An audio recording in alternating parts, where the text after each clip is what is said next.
In summer 2022, hip-hop producer and Berkeley dropout Kenny Beats released his debut solo album, LOUIE. Clocking in at a breezy 33 minutes, it was my favorite album of the year. So when given a chance to analyze any text for my final project in my narrative and technology course, LOUIE felt like a natural choice.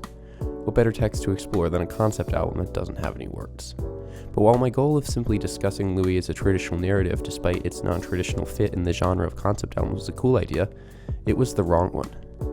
LOUIE isn't a concept album. Or at least, LOUIE isn't a concept album as we usually understand them. Rather, LOUIE is a new type of concept album, one that reimagines the form by taking the hip-hop tradition of the beat tape and shaping it into a platform for emergent narrative through Kenny's familiar song structures, impressive textual variation, and magical use of samples. But what is emergent narrative, anyways?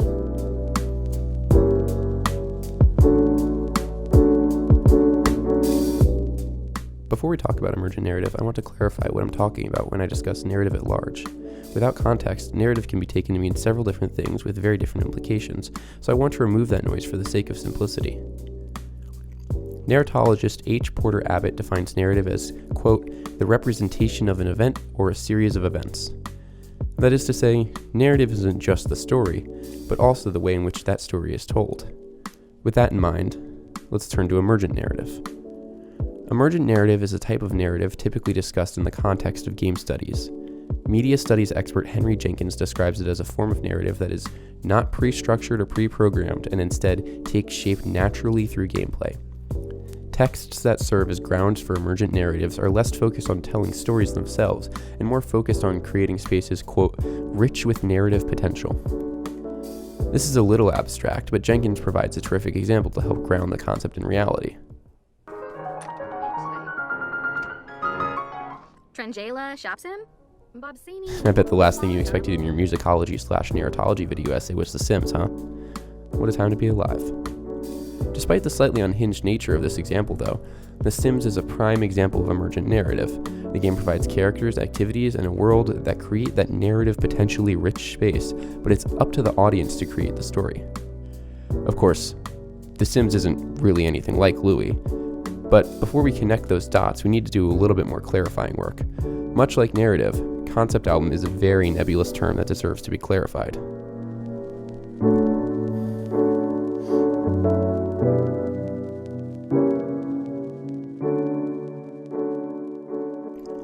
According to musicologist Todd Decker, the idea of the concept album goes back to the invention of the LP.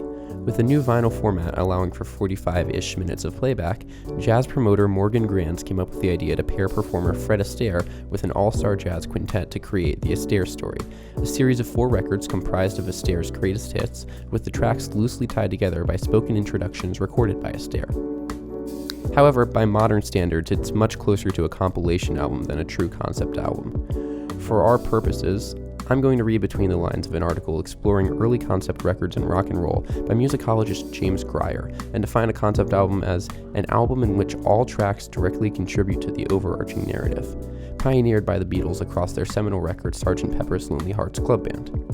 This is by no means a perfect definition. Taylor Swift's 2022 album Midnights is a collection of songs written about, what was it?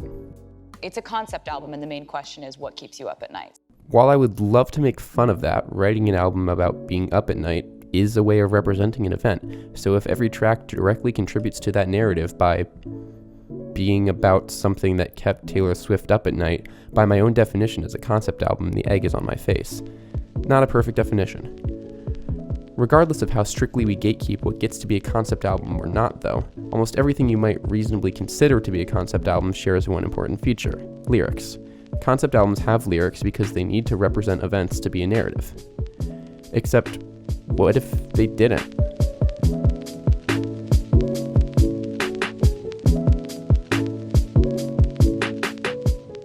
Let's talk about beat tapes.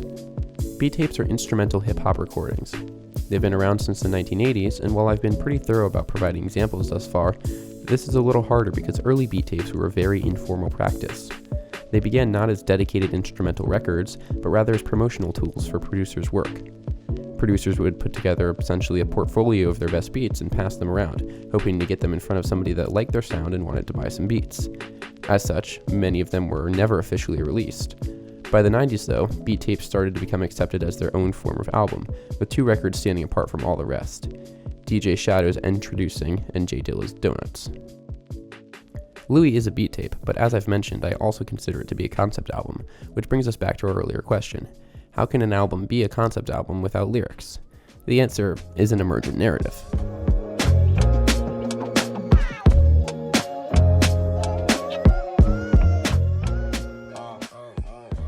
At the beginning of the video I said this: now that we understand what we're reimagining, it's time to explore exactly how that happens. There are 3 main components which allow LOUIE to function as an emergent concept album: song structure, textural variation, and use of sampling. LOUIE's song structure can be understood through a single concept: giving the audience control. Music is an inherently passive medium. You have no choice but to go along for the ride, at the mercy of whatever twists and turns the record may throw at you. LOUIE subverts that expectation through restraint. Almost all its songs have just 1 or 2 distinct harmonic sections, and by the end of each one, the audience is granted a sense of familiarity. Take, for example, opening track Parenthesis. It's been playing under me talking since this section began, and if you've been paying attention, you might have noticed that it's centered around a single 2-bar idea. And if you've noticed that, you probably feel pretty confident that it's going to continue grooving over this idea. This pattern of simple structure encourages the audience to consider LOUIE as grounds for their own narrative by lending them a sense of control through familiarity. However, familiarity runs the risk of boredom.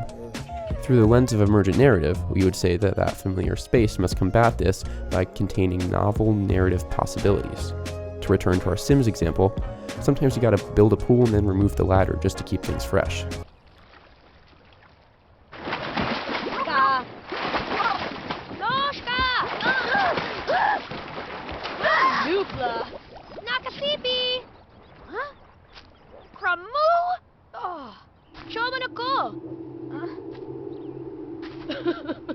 In hip-hop production, this same issue of holding interest in the familiar is solved through textural variation. Music theorist Ben Doinker discusses textural variation in his study of hip-hop song form.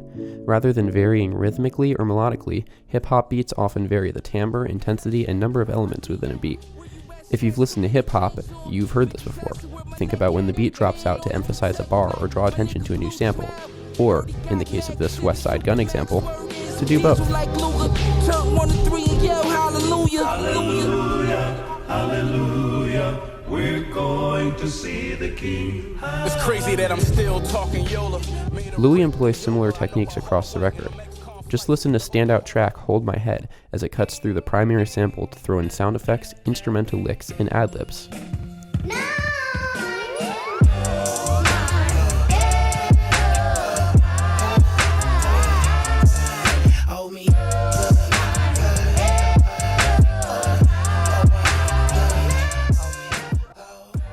These textural variations serve not as window dressing for the lyrics, but rather as the metaphorical ladderless pools, slight variations in a familiar environment which keep the audience engaged and further encourage development of emergent narrative. At this point, we've discussed how LOUIE creates a space that the audience is both comfortable and interested in. However, we've yet to really illustrate what exactly the audience is interested in. Spaces for emergent narrative are tied together by a broader theme that guides the audience. For The Sims, it's the absurdities of social life. For Minecraft, the wonders of creation and exploration. And for LOUIE, the complicated nature of what it means to love. And just as games communicate their themes through their visual environment, LOUIE communicates complicated love through its use of sampling and shaping its soundscape. Sampling as a replacement for lyrical content is perhaps the oldest tradition in hip-hop, yet it's also the most ambiguous, described by musicologist Mikhail Exarchos as a type of magic. It's mysterious, hard to conceptualize, and yet strangely evocative. When you hear a pitched-up Donny Hathaway wailing in agony about his past, it doesn't matter that Pusha T is rapping about something completely unrelated. It's selling cocaine, it's always selling cocaine. The sample moves you. This is because sampling really is like a magic trick. The audience knows that what they are witnessing isn't how things really are, but the impact lands all the same. Because of this evocative ambiguity, samples encourage audience interpretation, becoming the perfect platform for emergent narrative in the process. On LOUIE, Kenny flips his vocal chops to the point of near unrecognizability, but because of this sampling magic, when words out of context sneak through, It's enough for that guiding theme of complicated love to be conveyed. Take tracks like Last Words, where we can just barely make out a sampled Remy Wolf asking if whoever she's talking to will say goodbye.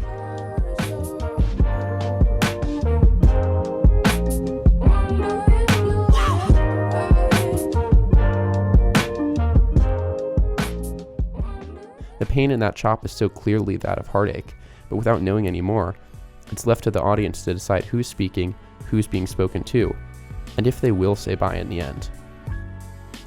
Even the clearest samples on the record, recordings of a young Kenny holding conversations with his father, Hi, I'm Ken Bloom, happy to be here.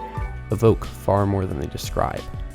Although you can understand every word, a snippet of Kenny introducing the next song on his dad's radio show on The Perch does little to shape any kind of traditional narrative.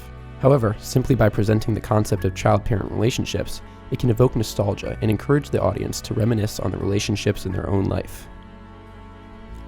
When considering the evocative framing of a love story curated by LOUIE's samples, the intrigue maintained by its textural variation, and the familiarity and structure that enables the audience to project their narrative onto the record, LOUIE stands alone as something wholly unique. An emergent narrative beat tape that defies what a concept album was and reimagines what it can be. The album is presented as a space where people can become enveloped by the world so carefully crafted and create a story that's personal to them, and it succeeds. Or might that be a reach? Is it really likely that a hip-hop producer who dropped out of college crafted his debut album with the express intent of allowing the audience to project their own experiences onto it like an expert narratologist? That seems outlandish. Well, maybe it's easier to just ask him. This is not a How Much I Love My Parents album. And I didn't make LOUIE to tell my dad how much I love him. I didn't make this record because my dad has cancer and I feel like it's the last thing I'll say to him. It's none of that. Obviously, every review and every piece of press and everything that's come out about my record, they talk about the fact that my dad's sick and that's what started the idea, and there's all these recordings of me and my dad on there and all this different stuff. But the point of it is for anybody who's got a family member where love is a complicated word. And the point of LOUIE is my dad and I don't have a straightforward relationship. And yes, he is sick, and yes, we're at a great place now, and yes, I see him all the fucking time and I love him so much. We've been through terrible shit. There's up shit in everybody's family. The point of LOUIE, the point of my record, the point of my first album is just to think about those people. Think about those people who you care about, who have really tried your shit, who have really tried your patience, who have done things that you get mad about, but you still love them, you know? That's the point of my album. That's why I made my album. Special thanks go out to Addison, who okayed this project, Eli, who brought me my mic on a Thursday night during finals week, White Light, who continues to be a benchmark for quality on the platform of YouTube, and last but not least, Kenny Beats, who made this fantastic album that made this video necessary. I've been Caleb Finnemore. Thank you for watching.